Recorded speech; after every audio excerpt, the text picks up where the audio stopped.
인도인과 한국인은 조상이 같은가 제5부입니다. 오늘은 허왕옥과 가야에 대하여 역사적 기록과 유물 및 학계의 연구성과 등에 대하여 살펴보겠습니다.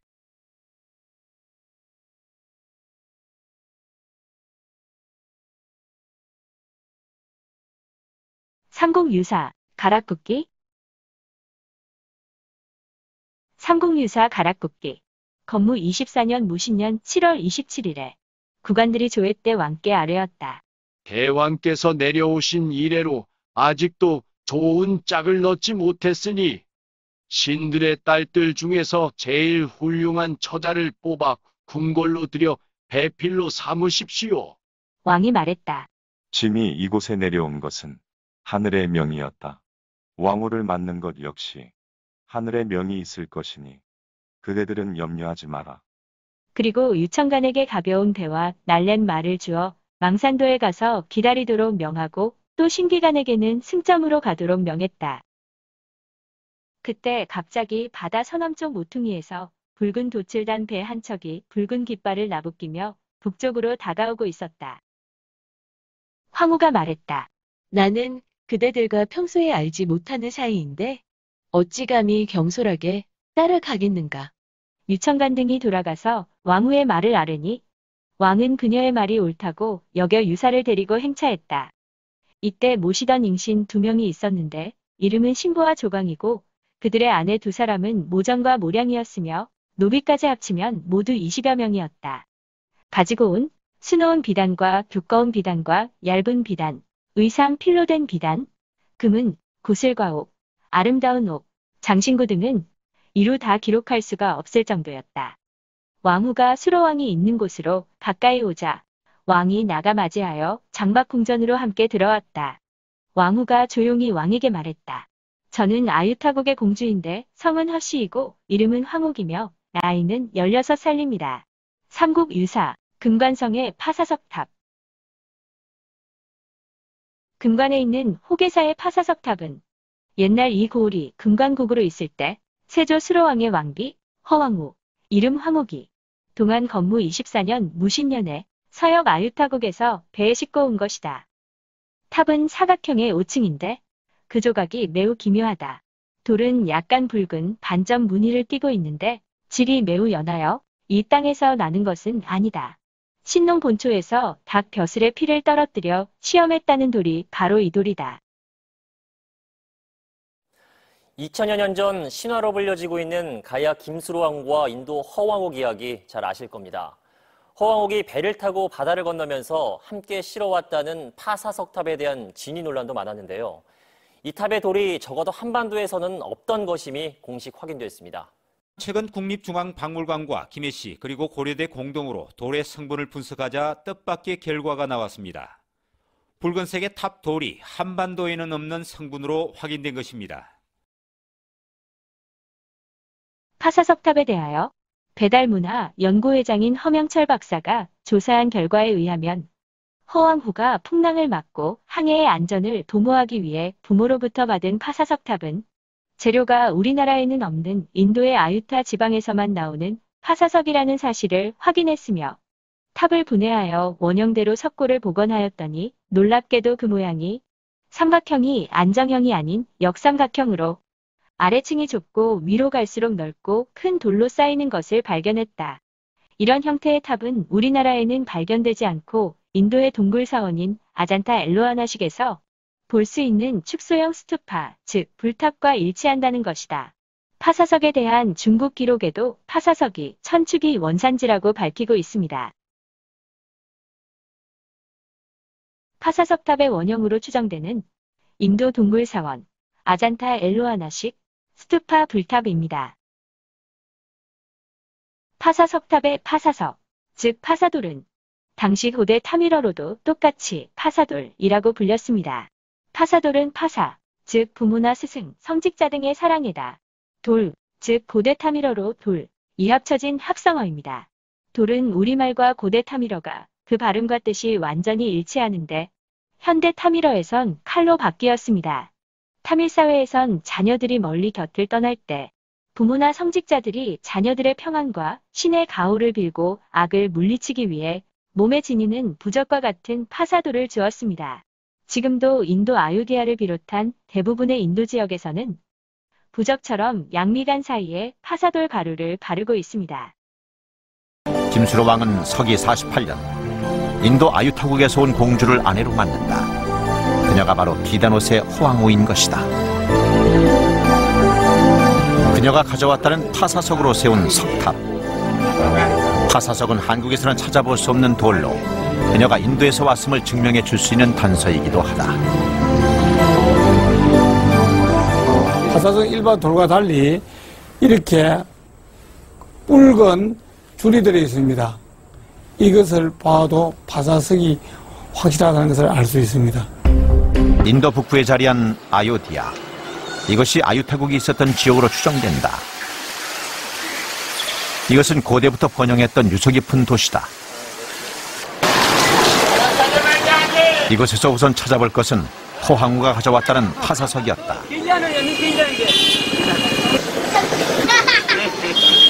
시장 한 구석, 한 남자가 돌을 갈아 팔고 있었다. 얼굴에 장식하기 위한 일종의 화장품이다. पासा चंदन का ही जैसे कथा होता हम लोग घर में कवाया और पूजन भी करे भगवान की पूजन करे सभी चंदन कवाता 흰 돌가루 바로 옆에는 붉은색 돌가루가 쌓여져 있는데 이건 역시 파사석을 갈아 만든 것이었다. 고대 도시여서인지 이곳 사람들은 유난히 붉은색과 흰색으로 얼굴 장식을 많이 하는데 그 주 원료가 파사석인 것이다. 이런 색칠이 이들에겐 장식이기도 하면서 액을 막아주는 부적이기도 하다. 신증 동국 여지 승남.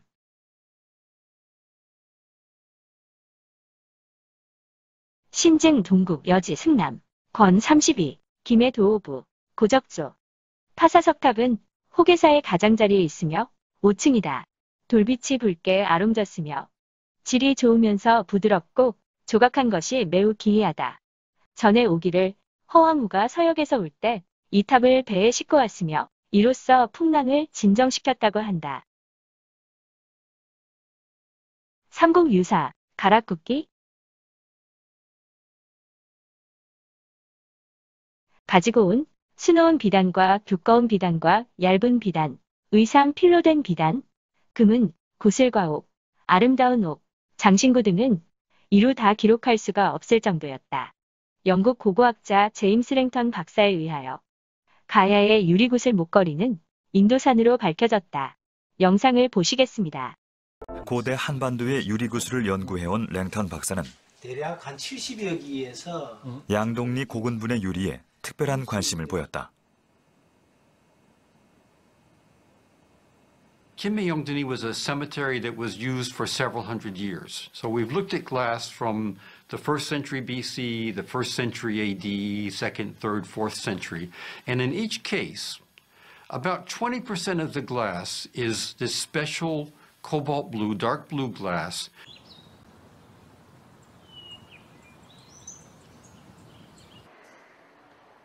그 중에도 코발트 블루색의 유리구슬 꾸러미가 있었다. Ricamita was probably a port site that was involved in trade from the southeastern coast of India to Southeast Asia, and then possibly beyond.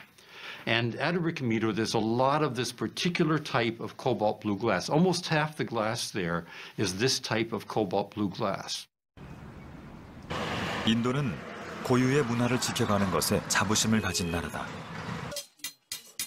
지금까지도 특정 지역에 집단적으로 거주하고 직업을 대대로 세습한다. 이곳은 유리를 만들어내는 마을. The results have been quite interesting.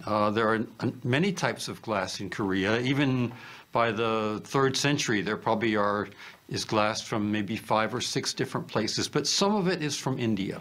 Special cobalt blue, dark blue glass, where the chemical composition matches the chemical composition of the glass from India. 은하사 추울로 중수기문. 허황옥의 오빠 장묘화상의 영정 모습입니다. 은하사 추울루 중수기문. 순조 12년에 지은 은하사 추울루 중수기문에는 세상에서 전해오기를 가락국 왕비 허왕옥이 천축국에서 올 적에 오라버니인 장류화상도 따라왔다. 천축은 본래 불교국이다. 수로왕의 명에 의해 은하사 및 명월사가 창건되었다고 하였다. 전해오는 이야기에 의하면 장류화상의 본명은 허보옥이다. 아유타국 왕자 허보옥은 동생 허왕옥의 신행길에 동행해 가야까지 왔다. 가야에 도착한 후 산에 들어가 부귀를 뜬구름 같이 보며 불도를 닦아 장류화상이라 불렸다. 그는 허왕옥의 오빠여서 왕족이지만 세상과 인연을 끊고 입적했다는 의미에서 보옥선인으로 기록되기도 했다. 장류화상은 수로왕의 7 왕자를 데리고 가야산에 들어가 수행해 신선이 됐고 이후 지리산에 들어가 7 왕자를 성불하게 했다는 이야기가 전한다. 김해 은하사 장류사뿐 아니라 경남 하동 칠볼사 등에도 장류화상 연기설화가 남아있다. 김해 김씨세보에는 황후 허왕옥에 대한 기록이 존재하고 있습니다. 족보에서 해당 기록을 한번 살펴보겠습니다. 김해 김씨 족보의 오른쪽 면 맨 위쪽을 보시면 비라고 써있는 부분이 있습니다. 김수로왕의 비에 대한 기록입니다. 그럼 자세히 확대해서 보겠습니다. 족보의 해당 부분에서 빨간색으로 표시한 부분을 보시면 비, 보주 태우허씨, 아유타국 공주라고 써 있습니다. 즉, 비, 보주 태우허씨, 아유타국 공주라고 명확하게 기록하고 있습니다.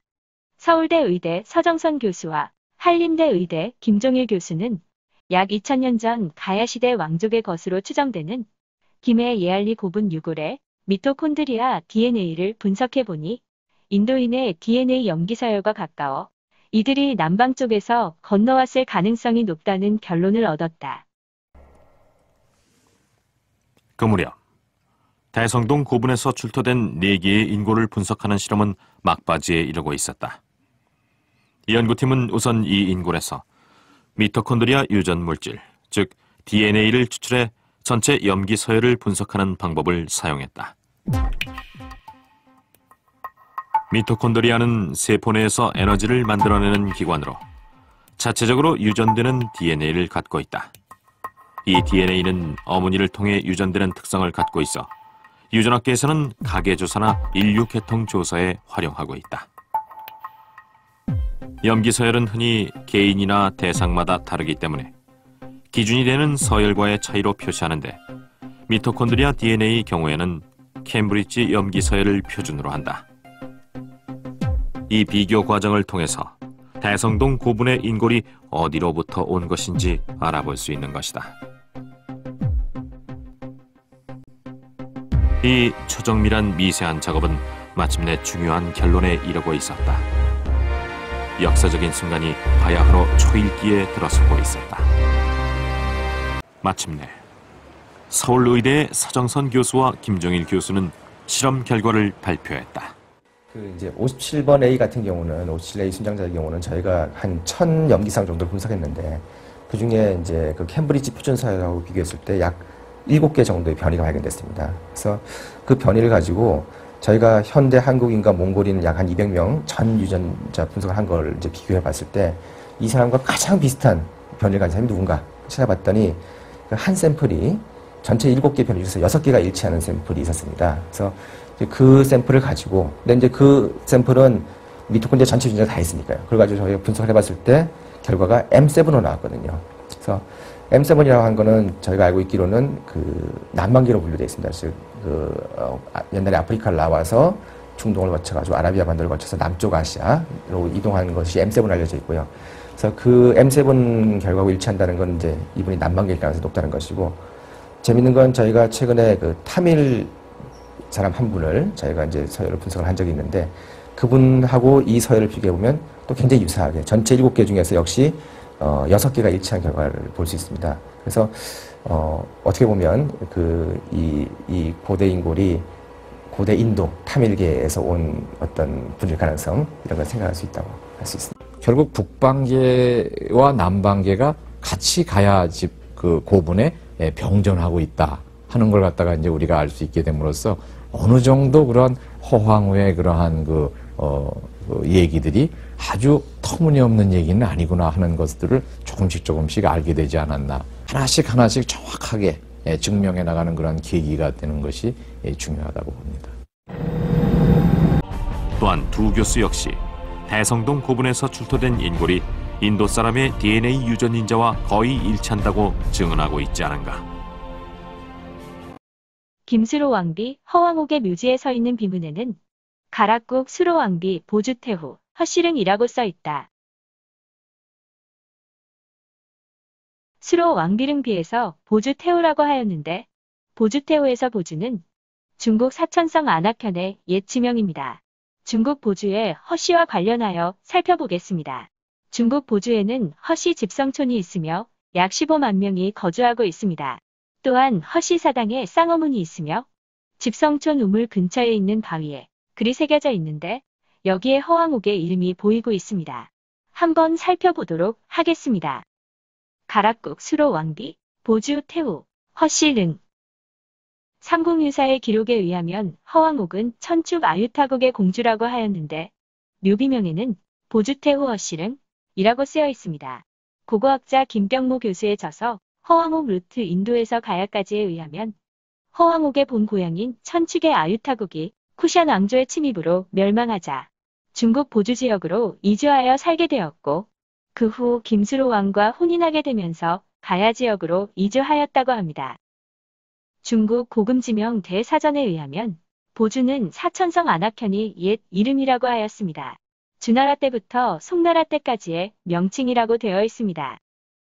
모택동 문화혁명 당시 시족들을 강제로 분산 이주시켰다고 하며 현재 사천성 안악현이 허씨 집성촌에는 아직도 약 15만 명이 모여 살고 있습니다. 또한 보주빈관, 보주조상관, 보주상점 등 보주라는 이름을 쓰는 간판들이 많이 남아 있습니다. 보주는 중국 사천성 안악현의 옛 이름이다. 마을 인근의 고소인 허씨종산에 신정이 있고 암벽에 새겨진 신정기에는 다음과 같이 기록되어 있다. 중국 사천성 안악현 허씨 집성촌 바위에 쓰여져 전해 내려오는 신정기를 한번 읽어보겠습니다. 신정기. 보주 땅 동쪽 마을 종지란 곳에 신령스러운 기운이 솟아 인걸과 영명한 역사가 있다. 허씨족은 일찍부터 이곳에 살았는데 훌륭한 이야기가 오랫동안 전해진다. 그 집 뒷산은 사자와 같고 앞들은 비단과 같았다. 바위 아래 우물이 있어 맑은 물이 넘쳐 흘러 뒤는 즉시 가득 차 큰 가뭄에도 마르지 않았다. 동안 초에 허왕옥이라는 소녀가 있어 용모가 수려하고 지략이 뛰어났다. 어릴 때부터 어른들의 이야기 듣기를 좋아했다. 일찍이 선조들 말씀에 의하면 정묘년에 기근이 있어 많은 사람들이 고향을 떠나게 되었을 때 마침 어머니가 상기가 있어 떠나는 사람들과 헤어져 남게 되었다. 아버지가 구걸을 해서 살아가게 되었다. 그때 내가 이 땅에 태어났으나 먹을 젖이 없었다. 증조부가 우물가에서 경건히 하늘의 도움을 빌자 이윽고 우물 속에 물고기가 뛰어올랐다. 나뭇가지를 꺾어들이워 하루에 2마리씩 낚았다. 물고기를 쪄서 죽을 만들어서 여러 해를 지낼 수 있었다. 너의 선조는 이리하여 살아남았다. 후손들이 그 우물의 신령스러움에 감복하여 신정이라고 높여 불렀다. 그래서 허씨족이 오늘날과 같이 번창한 시족이 되었느니라 하였다. 을류춘 3월 상순 의단 세움. 이 신정기는 중국 후한대의 금성문으로 알려졌는데 을류년은 서기 925년이다. 즉 이 신정기는 보주태후 허왕옥이 살았던 약 900년 후인 후대에 후손들이 옛 유사를 쓴 것이다. 후한서에 의하면 허성의 허는 성이 아니라 세습 때는 직업 무사를 부르는 명칭이라고 하였으며 그 사회에서 존경받는 계층이라고 하였습니다. 즉 신앙 지도자, 신부, 목사, 승려 등을 의미하는 것입니다. 중국 허씨 족보 연구가 허광문 선생에 의하면 연암허씨 족보에 허왕옥과 설문해자를 저술한 허신이 나온다고 합니다. 안악 출신의 황옥, 한국의 황후가 된 전설적인 유일한 중국 여성이다. 연암허씨는 동안 왕조에 들어서면서 번영을 시작했고 많은 유명인들이 등장했다. 연암허씨 허신, 책저술, 설문해자, 통일된 중국 한자. 동안 시대의 허시성중, 허씨는 진시황은 무력으로 중국을 통일했고 허씨는 중국의 한자를 책으로 통일했다고 평가했다. 한나라 황실의 외척 세력 허씨 기록. 중국 한나라 시대의 허씨와 관련된 역사 기록을 살펴보겠습니다. 전한과 동안 시대에 한 왕조에 허씨 성이 황후와 후궁들이 있었습니다. 전한대에는 선제의 공예황후 허평군과 성제의 효성황후 허씨 및 후궁 허씨가 있었다. 동안대에는 광무제의 후궁 허씨가 있었다. 즉 허씨가 한나라 황실의 외척 세력으로 존재하였음을 미루어 볼 때 그 세력이 만만치 않았음을 짐작할 수 있습니다. 허씨 반란 사건.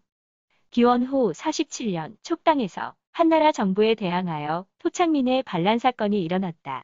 반란군의 세력이 강하여 정부는 진압군을 파견해 힘겹게 진압하였다. 반란의 주동자와 인구 7,000명을 강화로 이주시켰다. 서기 47년은 허왕옥이 시집 오기 1년 전이고 봉기 사건으로 반란군은 오늘날 무창지방인 강화지방으로 쫓겨 정착된다. 이후 허씨와 관련된 반란이 3번 더 일어났다. 반란과 관련 있는 지역인 사천과 무창 지역에서 쌍어문양은 속속 발견되고 있다. 그럼 허씨 반란 사건을 기록한 후한서, 남만 서남이전을 살펴보겠습니다. 후한서, 남만 서남이전. 건무 23년 기원 후 47년에 이르자 남군 도산에 사는 만 뢰천 등이 비로소 반란을 일으켜 백성을 노략질하였다. 무의장군 유상을 보내 만여 명을 거느리고 격파하여 그 종족 7천여 명을 강하의 경계 중에 두니 지금이면 땅의 만이다. 강하는 현재 무한지방이다. 후한서, 남만 서남이전.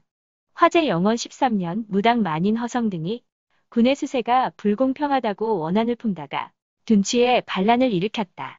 다음해 여름에 사자를 보내어 형주의 군병 만여 명을 감독해 토벌하나 허성 등이 좁고 막힌 곳을 의지해 오랫동안 격파되지 않았다.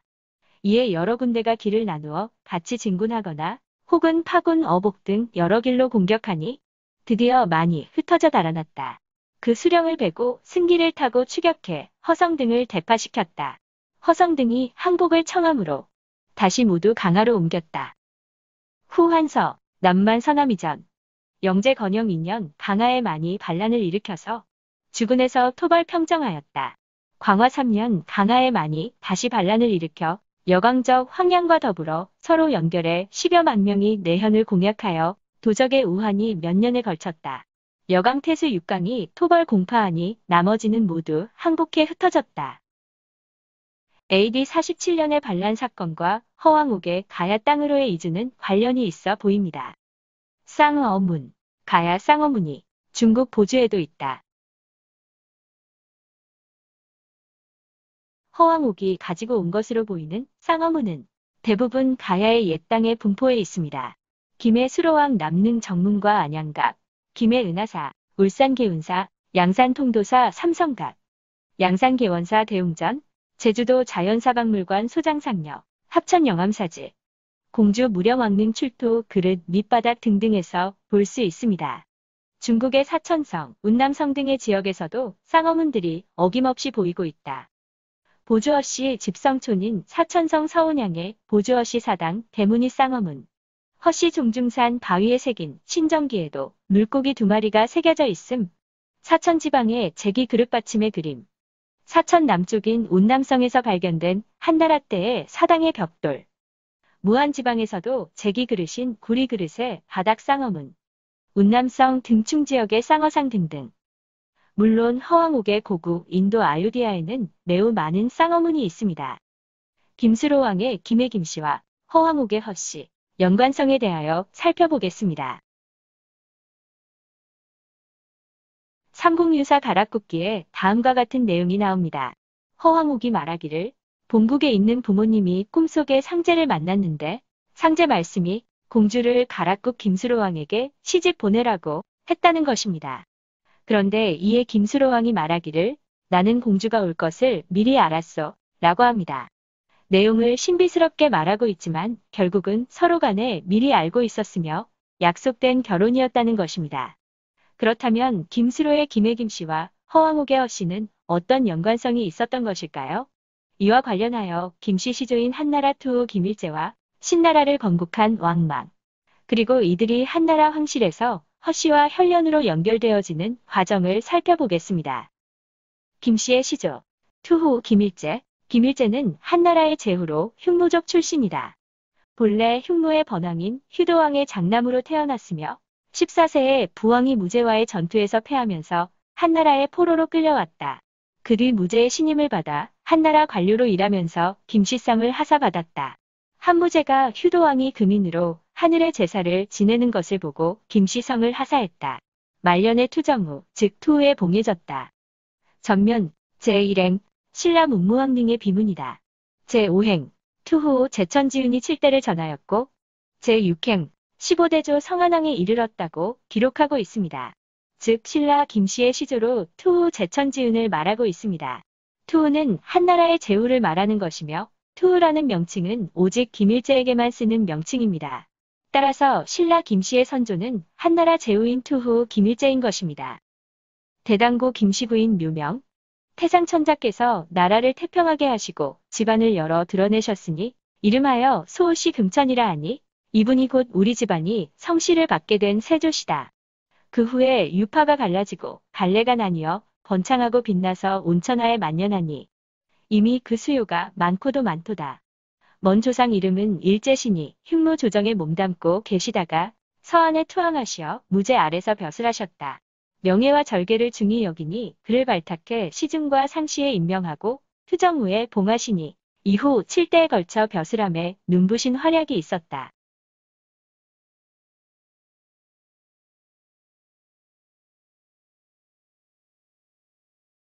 삼국사기 열전 제1 김유신상. 김유신은 서울 사람이었다.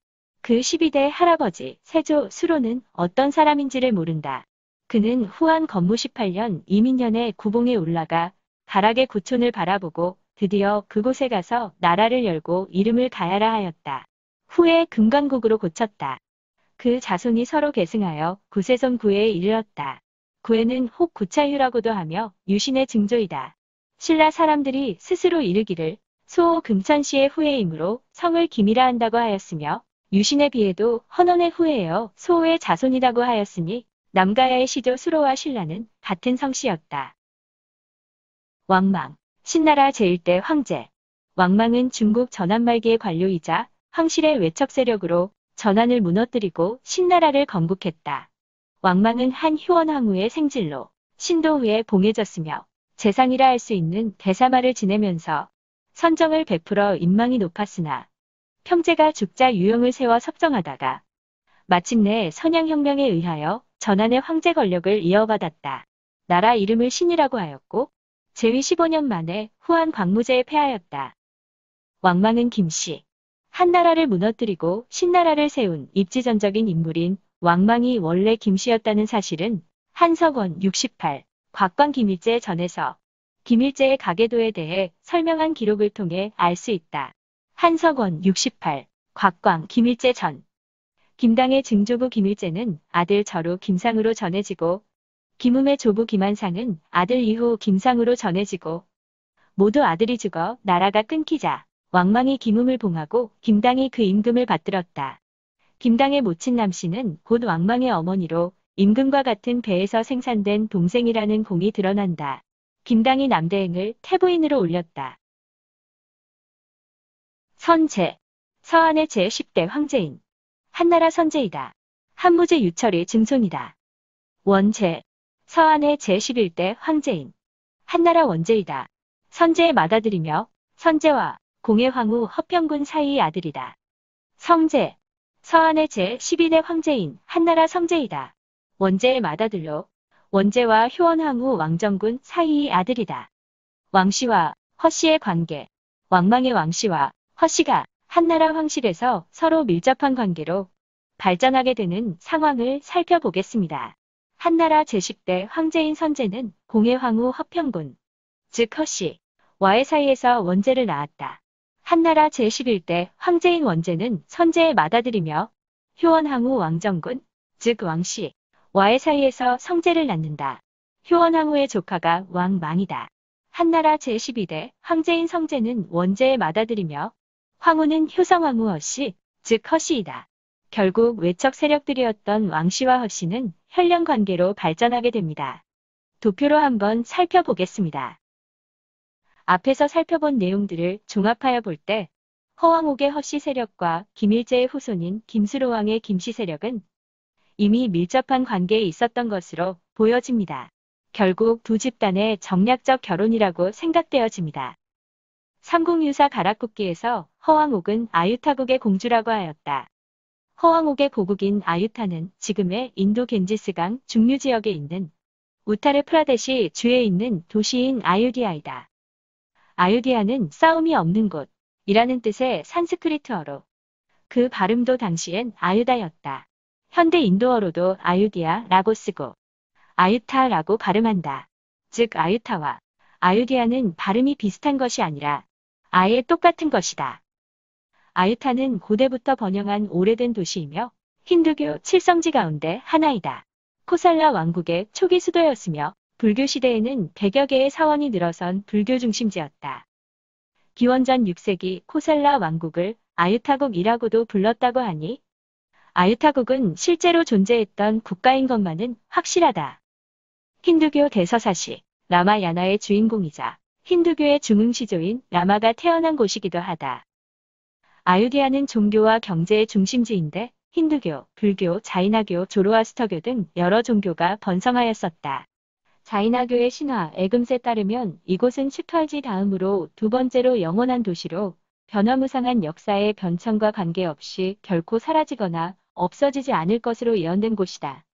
뿐만 아니라 아타르바 베다에는 신들이 건설하고 천국 그 자체로 번영하는 곳으로 기록되어 있다. 아유타가 있었던 코살라 왕국은 기원전 5세기경 겐지스강 유역의 무역로를 장악하였던 강대국이었다. 아유디아라는 지명은 여러 곳에 있다. 인도 남동부 타밀나두주의 주도인 첸나이, 아유디아 쿡밤, 스리랑카 북부의 도시 아유디아, 방글라데시의 힌두교 마을 아유디아, 태국의 매남강 유역의 아유타야 왕국 등이 있는데 이는 민족이 이동하면 지명이 이동 및 새로운 개척지, 정복지에 고국의 지명을 쓰는 것이므로 오늘날 미국의 뉴욕과 같은 곳을 나타내는 고유명사이면서 일반 명사였다. 또한 타이의 옛 수도 아유타야는 라마야나에 등장하는 영웅 라마 왕국의 수도인 아유디아를 본뜬 것이다. 현재 우타르 프라데시주의 주를 상징하는 문장이 쌍어문이다. 아유디아에 있는 수백 개 힌두교 사원의 정문마다 쌍어문이 커다랗게 조각되어 있을 뿐만 아니라 굴러다니는 자동차의 번호판에 군인과 경찰의 계급장과 단추에도 쌍어문이 새겨져 있다. 신화상은 인도 전역에서 발견되는 것이 아니며 집중 분포지는 아유디아가 중심 도시인 우타르 프라데시주 뿐이다. 그런데 이 신화상은 우리나라의 경우 경상남도에만 집중 발견된다. 부산에도 없고 낙동강 서쪽인 가락국 영토에서만 발견되는 문양이다. 인도 아유디아와의 밀접한 관련성을 보여주는 것이다. 비교 언어학자 강기룬 교수는 가락과 가야는 모두 물고기라는 뜻이라고 했다. 가락은 구 드라비다어로 가야는 신 드라비다어로 물고기를 의미한다. 당시 아유타국의 수도 동남쪽으로 300km 밑에는 가야가 존재하였다. 석가모니가 처음으로 인도 보리수 아래에서 깨달음을 얻은 불교의 성지인 붓다 가야도 있다. 서기전 7세기 때쯤에 북인도는 간다라, 펀잡, 마치, 코살라, 마가다, 앙가 등의 고대 왕국이 인더스강과 겐지스강 유역에 걸쳐 일어났다. 그 이남에는 이렇다 할 세력이 없었다. 불교의 창시자인 석가모니가 오늘날 네팔 땅에 있던 카피라 성에서 태어났을 때인 기원전 6세기에는 고대 왕국 중 코살국이 맹주였다. 아유디아는 코살국의 중심이었다. 코살라국의 조상신화를 살펴보겠습니다. 코살라국의 조상신화엔 태고의 대홍수가 있었다. 그때 만물이 물에 빠져 목숨을 잃게 되었다. 이때 위기에 처한 마누라는 인물이 커다란 물고기 마치의 도움으로 살아났다. 마치 구약성서에 등장하는 홍수 전설에서 노아가 살아나는 과정과 흡사하다. 마누의 먼후손인 익스바쿠가 코살국을 세웠고 그의 아들이 힌두교의 중흥시조인 라마이다. 따라서 물고기는 코살국의 토템이자 힌두교의 한 신상이 된 것이다. 그래서 코살라국의 국장이 신화로 정해진 것이다. 다음은 두 마리의 물고기가 신성한 대상을 수호하고 있는 쌍어 신화, 그 쌍어 신화의 근원지인 페르시아 쌍어 신화에 대하여 살펴보겠습니다. 페르시아 쌍어 신화. 쌍어는 본래 페르시아의 신화다. 그 내용은 다음과 같다. 인류의 만병을 고치는 영약이 있었다. 그 약은 고케레나라고 부르는 나무의 열매였다. 고케레나는 바닷속에서 자라는 나무였다. 인류를 파멸시키는 악신이 나무의 뿌리를 파버리려고 두꺼비를 파견하였지만 실패하였다. 알고 보니 나무 뿌리를 지키고 있는 두 마리의 신통한 물고기가 있었기 때문이다. 그 물고기의 이름이 가라이다. 가라가 지성으로 보호하여 고케레나 나무가 잘 자라났고 그 열매와 잎새를 먹고 인류가 멸망하지 않고 번창하게 된 것이다. 기원전 70년 박트리아를 중심으로 일어난 대월지, 즉 쿠샨 세력이 인도의 겐지스강 유역을 점령했고 마우리아 순가 왕조는 주저앉았다. 아유디아 사회도 붕괴했다. 아유디아는 그때까지도 브라만을 정점으로 하는 계급사회였다. 붕괴 후 허왕옥의 선조들이 인도를 떠나 중국 보주지방에 이주한 것으로 추정된다. 이들의 이동 경로는 아유디아, 미얀마, 운남, 사천으로 이어지는 참하고도 일명 마박로로 보이며 이미 오래전부터 사용되어진 기록이 있으며 이 마박로를 따라 쌍어문이 모두 발견된다. 쌍어문은 세계 각지에서 발견된다. 중국 운남성, 사천성, 보주, 무안, 스리랑카, 방글라데시, 태국, 메소포타미아, 아시리아, 바빌로니아, 페르시아, 예루살렘 오병이어, 시리아, 레바논, 이집트, 튀니지, 중앙아시아, 스키타이, 네팔, 파키스탄, 간다라 지방, 몽골, 라마교, 페르가몬, 튀니지 등등, 그리고 가야 지역 및 일본 큐슈에서도 쌍어문이 발견된다. 고고학자 김병모 교수는 이런 거대한 쌍어문의 흐름은 우리가 이름을 모르는 어떤 사상의 흐름이라고 말했다. 아주 오래전부터 쌍어는 이를 아이콘으로 하는 다양한 민족들의 신앙 대상이었음을 추측하게 한다. 고대의 해상무역, 교류, 민족이동에 관련한 연구, 최근 게놈연구재단 박종화 박사 등의 게놈 연구 결과에 따르면 수만 년 전부터 수천 년 전까지 인도 및 동남아시아에서 사람들이 계속적으로 끊임없이 한반도로 이주해 들어왔다고 합니다. 그리고 인종과 언어는 대부분 일치한다고 합니다. 한양대의 김병모 교수에 따르면 벼농사, 난생신화, 고인돌로 대표되는 거성 문화 등의 지리적 분포가 인도, 동남아시아, 한반도, 남동부 해안 지역으로 이어지고 있다며 인도 문화에 영향을 시사했다. 과거에는 학계에선 우리 민족은 북방 유목민 출신이며 언어도 거기서 온 것으로 보는 견해가 우세했다. 그러나 지난 2004년 5월 단국대 생물학과 김욱 교수 연구팀은 미토콘드리아 DNA형을 분석한 결과 60%가량이 북방의 몽골족 등 북방 유목인의 유전자형을 보였고 40%가량은 동남아시아 등 남방 사람들의 유전자형을 지니고 있다고 밝혀냈다.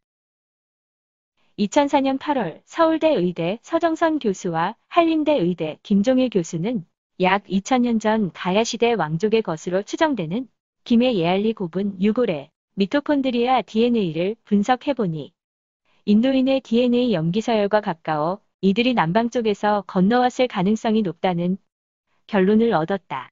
이번 연구 결과는 우리 민족의 기원이 북방 단일설이 아니라 북방계와 남방계가 합쳐진 이중 기원설일 가능성을 제기하고 있다. 강기룬 박사가 삼국사기 지리지에 나오는 고유지명을 비교 언어학적으로 연구한 결과 가야는 드라비닥의 어를, 초기신라 박시왕가는 퉁구스의 어를, 석시왕가는 아이누의 어를, 김시신라는 터키계 어를, 고구려는 몽고계 어를 각각 썼고 백제는 지배층과 피지배층의 말이 서로 달랐다고 하는데 지배층은 몽고계의 고구려어를, 말기의 지배층은 드라비다어와 동계인 가야 지배층어를 썼다는 사실을 밝혀냈다. 조선 고종의 외교 고문이자 미국 선교사 호머 헐버트는 한국어와 인도 드라비다어의 비교 문법이라는 저서에서 두 언어가 유사한 것은 한반도에 정착한 선주민이 최소한 일부 지역이라도 남방에서부터 이주해 왔음을 입증해주는 누적된 증거의 고리라고 주장했다. 일본의 원로 언어학자 오노 스스무 학습언대학 교수는 일본어와 타밀어, 야유이 문명과 남인도 등 일련의 역작을 통해 타밀인들이 기원전 수세기에 이미 일본 열도에 집단 거주했으며 타밀어와 유사한 일본어 단어가 500개가 넘는다고 강조했다. 강기룬 전 수원대 교수도 고대사의 비교 언어학적 연구에서 드라비다어와 우리말이 무려 1천여 개 어휘가 같다면서 드라비다족이 한반도에 이주했다고 지적했다. 고고학자 김병무 교수는 아유타국 공주가 가지고 온 선물 보따리에는 비단, 금은, 주옥은 물론 미얀마산 루비, 인도산 흑옥, 장신구 등 이루 다 기록할 수가 없을 정도로 많았다고 한다면서 이는 쌍어문의 흐름을 타고 상품도 사람도 오고 갔다는 것을 말해주고 있다고 하였다. 활발한 해상무역과 진출, 자기의 길, 향료의 길, 무케르지는 인도 항해사에서 기원전 8세기 이전부터 인도 상인들은 아라비아, 아프리카, 중국을 잇는 해상교역을 하였다고 하였다. 헤로도투스는 역사에서 기원전 510년경 다리우스 왕이 인더스강으로부터 홍해의 나일을 잇는 길을 개척하였다고 기록하고 있다. 사마천이 사기 등에서 이미 진시황이 헤로를 통해 남쪽 나라와 교역을 하였다는 기록을 볼 수 있다. 반고의 한서에는 베트남에서 수마트라, 미얀마, 인도 동남부의 황지국, 에티오피아에 이르는 백기를 자세히 소개하고 있다. 베트남에서 인도까지 11개월이나 걸린다고 소요 기간까지 기록하고 있다.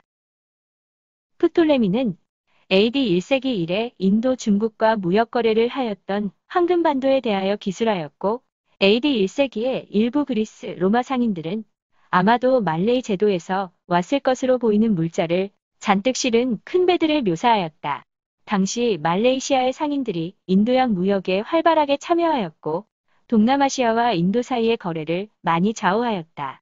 BC 4세기경부터 인도네시아 서부 항구 지역의 상인들은 이곳에서 생산되는 안식향과 장례, 정향나무 등을 서양 지역에 팔기 위해 인도로 갔다고도 한다.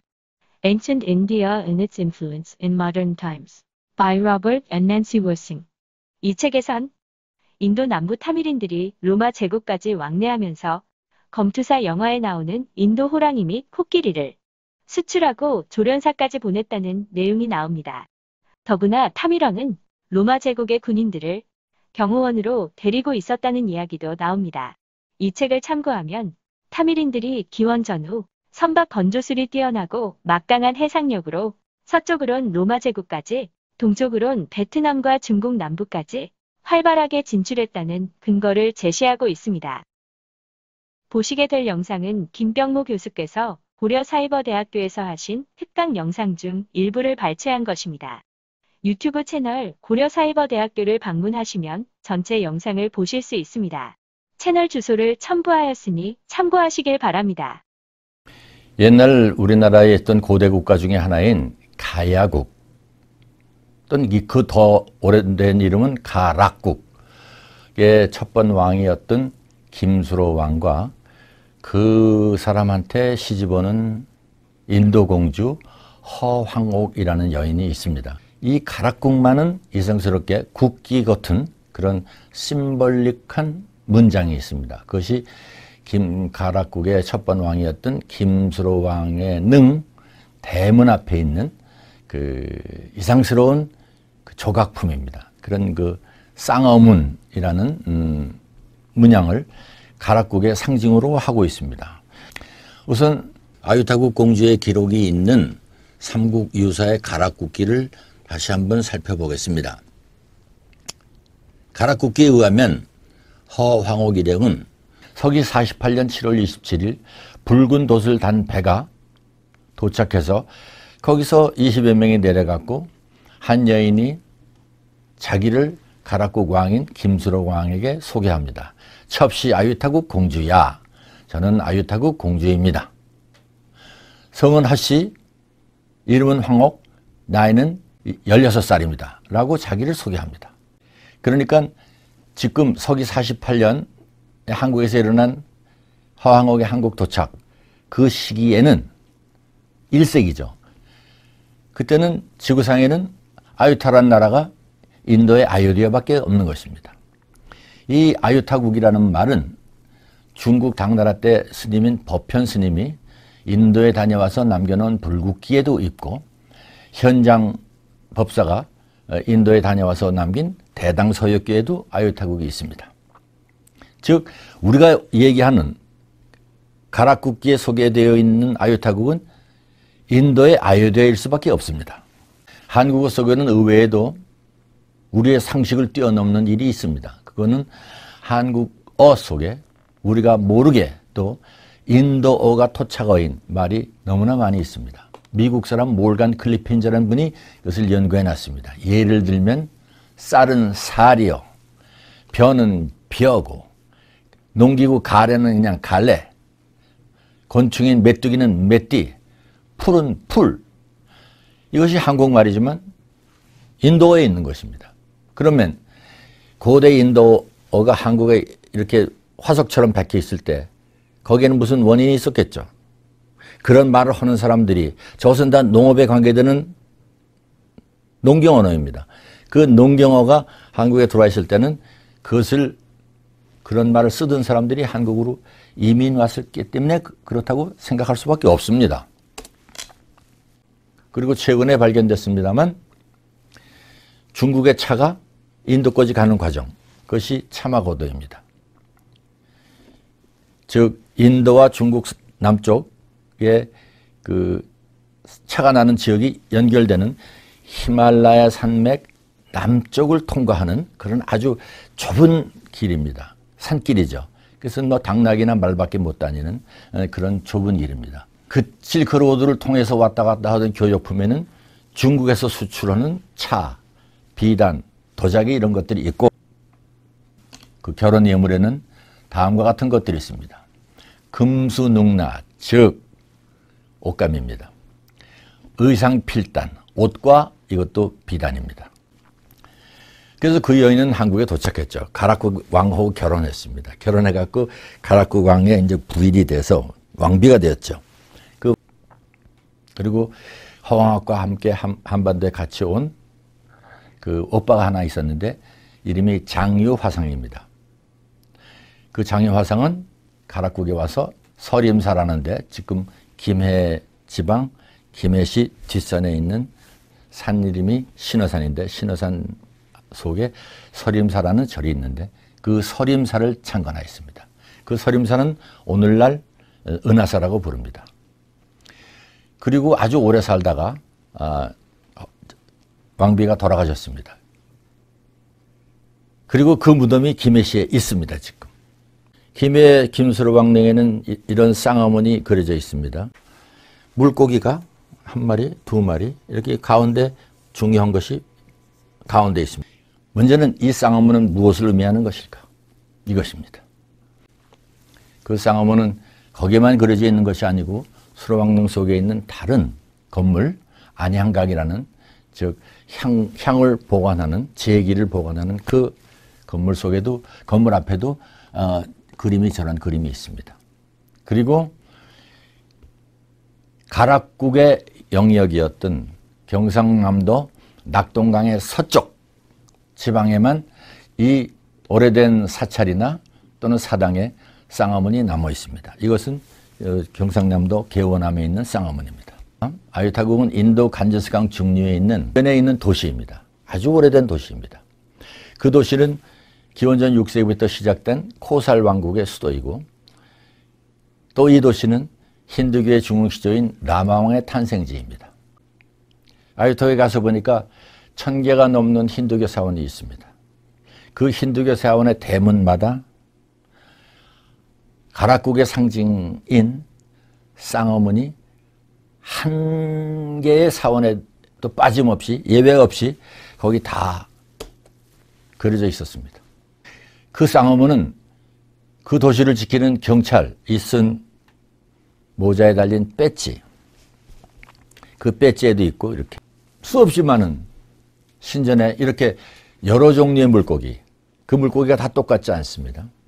때로는 꽃을 보호하고 있고 때로는 태양을 보호하고 있고 기원 1세기입니다.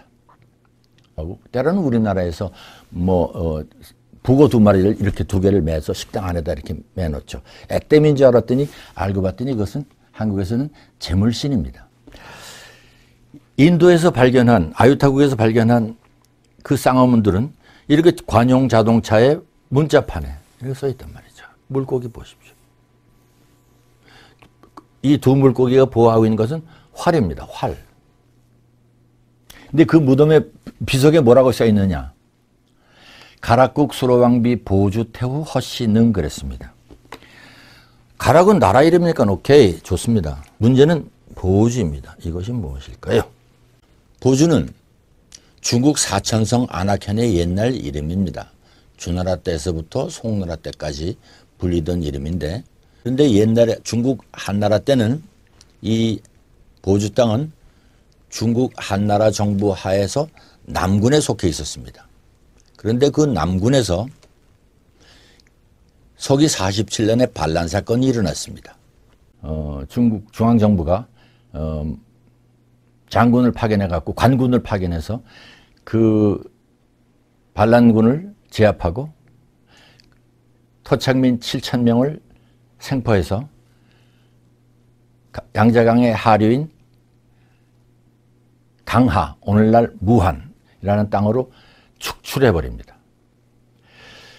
그로부터 50년쯤 후에 2차 반란이 거기서 또 났는데 그 2차 반란은 더 거세갖고 한 3년 동안 반란 세력이 항거하다가 결국은 양쪽 군대가 화해했습니다. 화해하고 반군의 주동자였던 허성이라는 사람이 거기서 반군에게 중앙정부에게 항복을 합니다.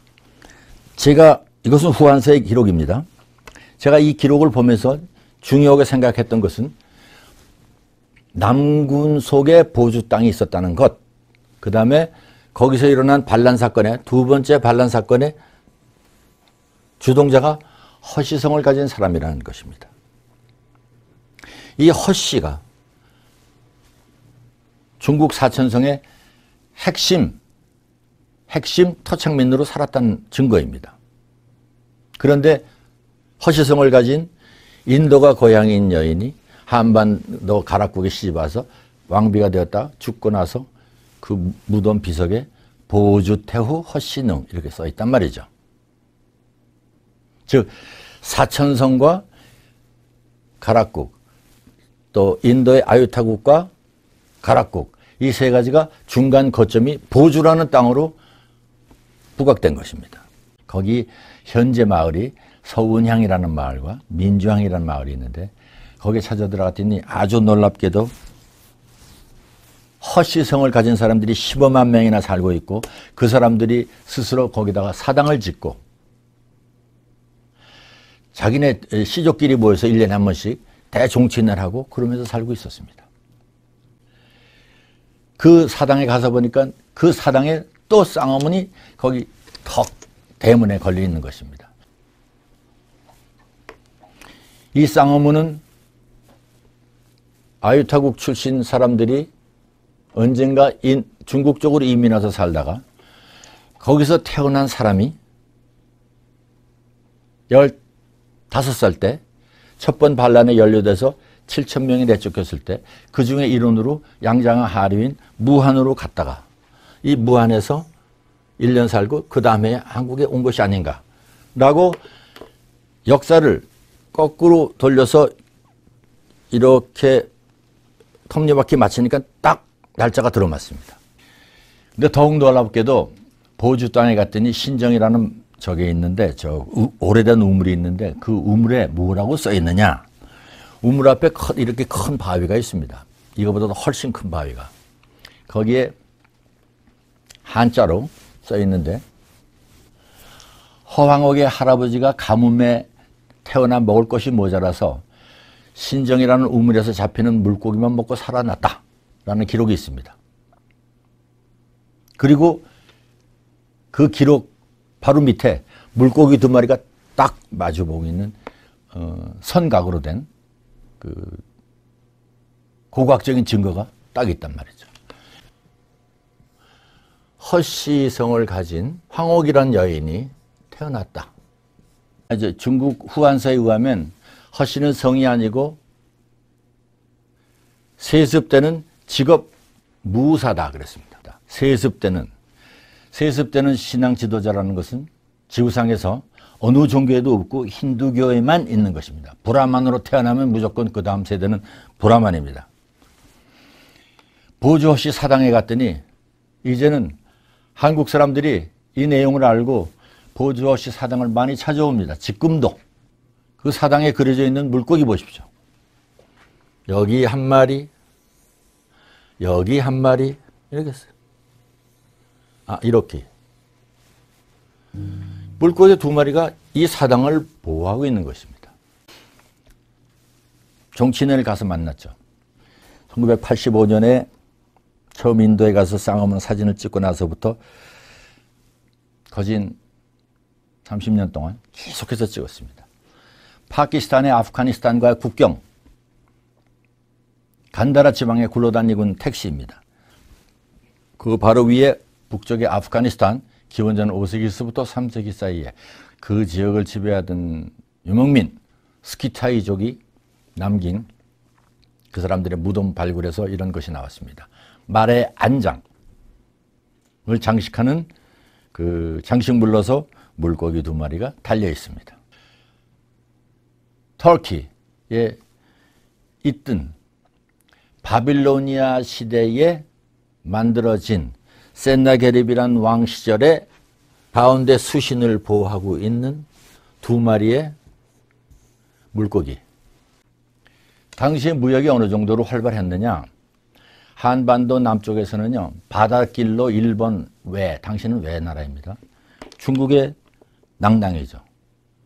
낭낭과 외 사이에 가락국인데, 가락국 땅에서 중국의 현금이 이렇게 많이 발견되어 있습니다. 돈 이름은 오수전, 왕망전, 화천입니다. 아시다시피 왕망이라는 사람은 전환과 후한 사이에 중국을 찬탈해갖고 한동안 왕노릇을 하던 신국이라는 나라를 세우고 그런 인물입니다. 그 왕망시대에 만든 돈, 그 시대가 분명한 것이죠. 아주 기원 후 1세기입니다. 이 나라 저 나라 다니면서 많은 쌍화문을 추적했죠. 이것은 한국 것이고 이것은 일본 규슈에 있는 것입니다. 일본 규슈에 여기 물고기 보이십니까? 여기 한 마리, 여기 한 마리. 일본 규슈의 구마모도에서 찍은 사진입니다. 이것은 인도입니다. 이런 것들이 줄줄이 발견되고 있습니다. 이것은 네팔입니다. 네팔. 이건 예루살렘입니다. 이것은 중국입니다. 중국. 이것도 한나라 때 AD 1세기. 예루살렘 이것도 AD 1세기. 이거 아시다시피 이 그림은 예수님의 이적 중에 하나인 떡 5개와 물고기 2마리로 많은 사람들의 배고픔을 해결하였다는 예수님의 이적 중에 하나입니다. 오병이어입니다. 이 그림은 네팔의 불교 사원에 붙어있는 그림입니다. 이것은 이라크입니다. 사람이 물고기 모양의 사제복을 입고 그 가운데 있는 중요한 나무 하나를 보호하고 있는 그림입니다. 그 옆에 있는 것은 레바논에서 관광기념품으로 팔고 있는 물고기 2마리가 화병을 보호하고 있습니다. 한국 고급 모티브가 똑같습니다. 이런 생각이 저 멀리 지중해에서부터 한반도까지 쭉 연결되어 있습니다. 어디를? 지중해, 이란, 아프가니스탄, 파키스탄, 인도, 중국 사천성 그렇게 연결되어 있습니다. 이 옛날에 장건이가 말이야. 한나라 때 서역을 개척했던 장건이가 인도를 갔을 때 지나간 지역이 어디일까? 그랬더니 현지 인류학자들이 중국 운남성, 운남대학 인류학자들이 미얀마를 통해서 다니는 길이 있습니다. 그러더라고요. 어떻게?